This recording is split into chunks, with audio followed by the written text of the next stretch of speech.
A ausência dos pais no seio da família pode desenvolver mau comportamento na vida dos filhos? Não saia daí.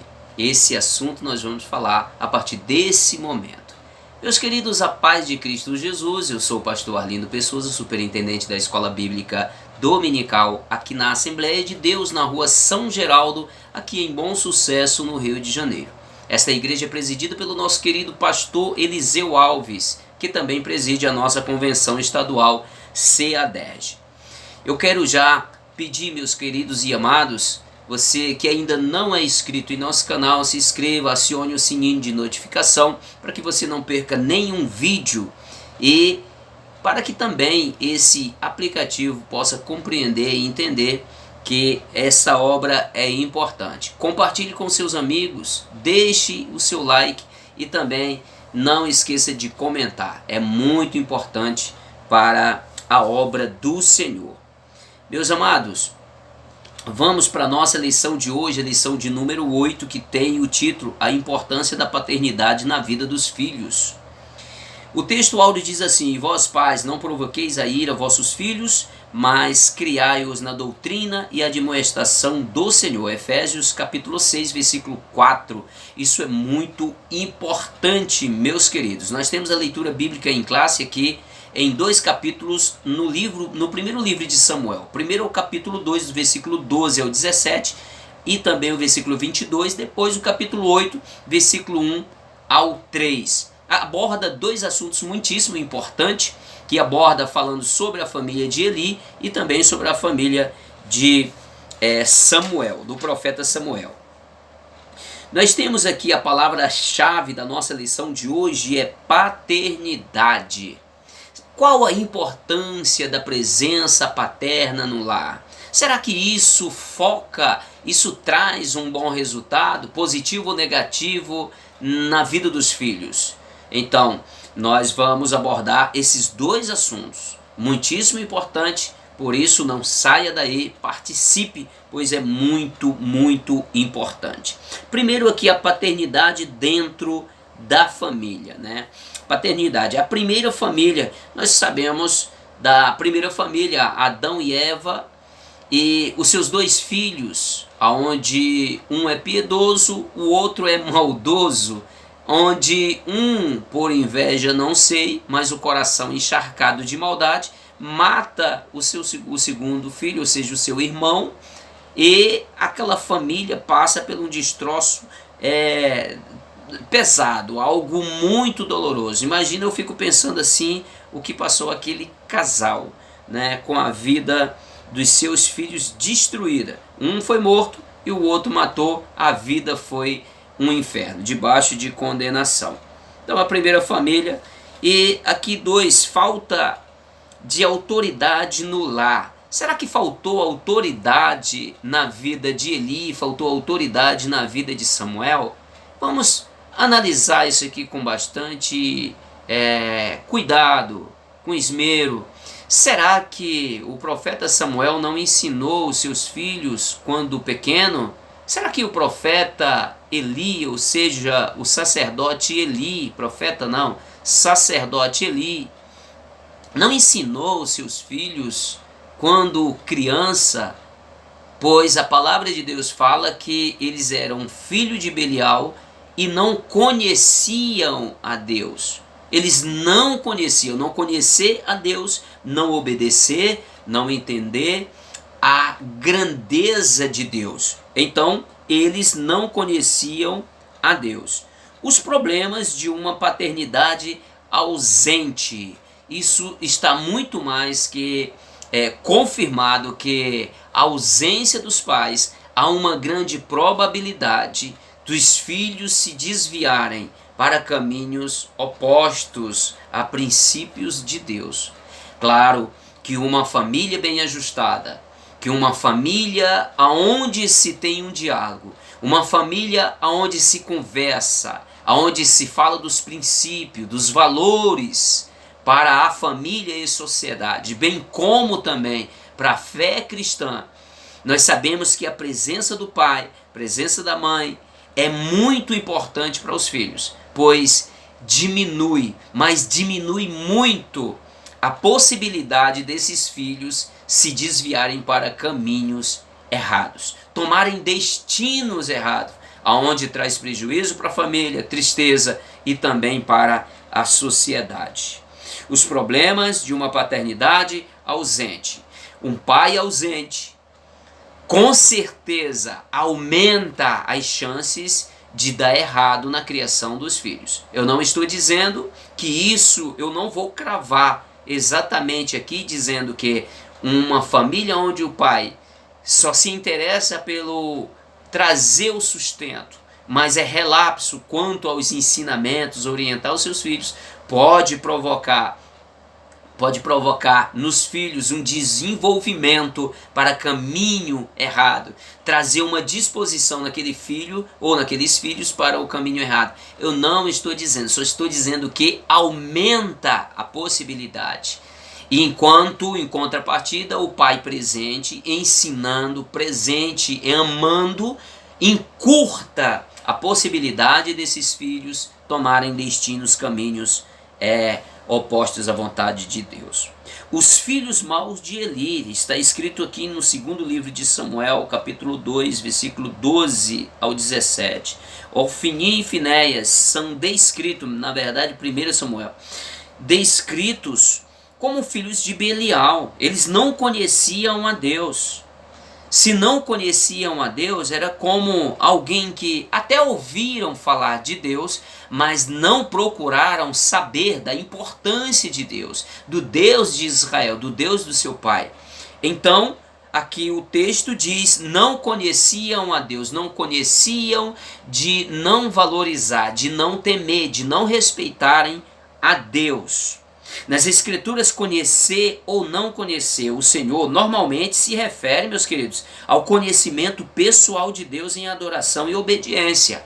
Caso contrário, nós não conhecemos de verdade. Eu abordo agora aqui um versículo escrito lá em Jó. Jó dizia assim, ele escreveu, ou seja, não sei quem registrou, mas ele falou essas palavras: eu conhecia o Senhor de ouvir falar, agora os meus olhos me veem. Ele está dizendo, agora eu tenho um conhecimento amplo de Deus. Eu passei a experiência, eu vivi a experiência com Deus, agora conheço a Deus. Não do que me ouviram, não do que eu ouvi alguém falar, mas agora com experiência própria. Tipos de paternidade extremista. Nós temos aqui dois extremos opostos: a paternidade autoritária e também a paternidade permissiva. As duas são extremos que realmente não estruturam. Realmente elas destroem, enfraquecem a criação dos filhos. Não é recomendável para nós, pais, nós seguirmos as orientações desse tipo de ensinamento de paternidade autoritária, aquela onde o pai, ele domina, tem o domínio, mas com autoritarismo, onde grita, dita todas as regras. Os filhos até obedecem por medo. Então, às vezes, esse medo provocado nos filhos também impede deles fazerem as coisas certas. Vocês sabiam? É muito importante que o professor aborde esse assunto, fale desse assunto na sala de aula, pois é muito importante que essa paternidade, essa presença paternal dentro do lar de forma autoritária, ela impede dos filhos fazerem coisas erradas, diga-se de passagem, mas também vai inibir futuramente os seus filhos de fazer o que é certo. Então esse extremo deve ser evitado. E o segundo aqui, a paternidade permissiva, é aquele que não quer contrariar os filhos. Então ele apenas dá um bom exemplo e deixa que os filhos tomem decisões por si próprio. Mas isso, amados, não se deve também seguir por esse caminho. Não tome essa linha de pensamento, não tome para você esse ensinamento para a sua casa, para a sua família, pois não é o correto, pois vai gerar nos seus filhos decisões, de sofrimento. Você vai vai ser um pai omisso, vai ser um pai que permite que seus filhos façam tudo, daí a pouco a sua autoridade como pai já não haverá mais. Não ensine somente como os exemplos, apesar de nós conhecermos a palavra que as palavras convencem, mas os exemplos arrastam multidões. Eu entendo que precisa dos dois. Precisa do exemplo e precisa também das palavras. Os dois de forma conexa. Não pode a palavra destoar do que a gente vive. Mas quando nós damos o exemplo e as nossas palavras condizem com o exemplo, então isso é estruturalmente falando, é muito proveitoso, é muito positivo para a orientação e criação dos nossos filhos. Eli criou 2 filhos, ou seja, Eli criou filhos que tornaram profanos. Profanos por quê? Será que ele não ensinou? Ou era porque esses jovens, esses homens, eles construíram dentro de si atitudes, ruins, eles deram abertura para que o engano tomasse conta da sua vida?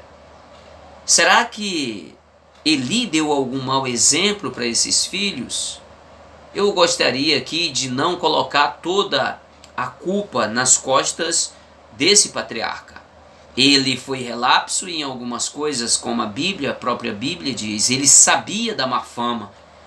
Ele deveria ter exonerado eles do cargo.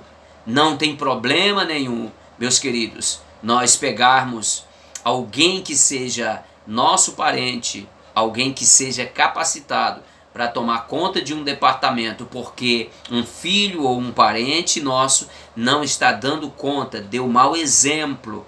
Isso destrói um nome de uma instituição. São os maus exemplos. Isso destrói. Então, nós temos aqui os opostos que não devemos seguir. E aqui, exemplo de Eli. Os filhos dele tornaram-se profanos. Será por falta de ensinamento? Acredito que não. Eles construíram dentro de si uma estrutura pecaminosa. Eles deram margem ao seu coração a coisas ruins, coisas que pervertem o caminho, que aborrecem a Deus.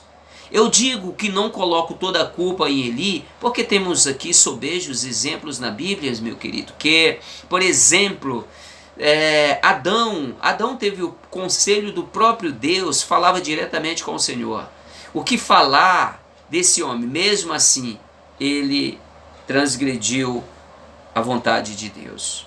O que falar de Judas, o Iscariotes? Pois ele teve o melhor professor, o melhor ensinador, a saber, Jesus Cristo, mas mesmo assim, ele deixou com que o seu coração fosse tomado pelo engano e depois perdeu a sua própria salvação. Então eu entendo aqui, meu amado, que nós devemos tomar responsabilidade de educar, de orientar os nossos filhos com exemplo de vida e de palavras. Converse, seja presente, ame, mas não deixe de discipliná-lo quando for necessário. O fracasso de 2 pais relapsos com os filhos. Segundo o comentarista, omissos para com os filhos, tanto Eli como Samuel. Então, será que essa omissão foi por eles ainda serem autoridade em Israel e constituir os seus filhos como sucessor dele?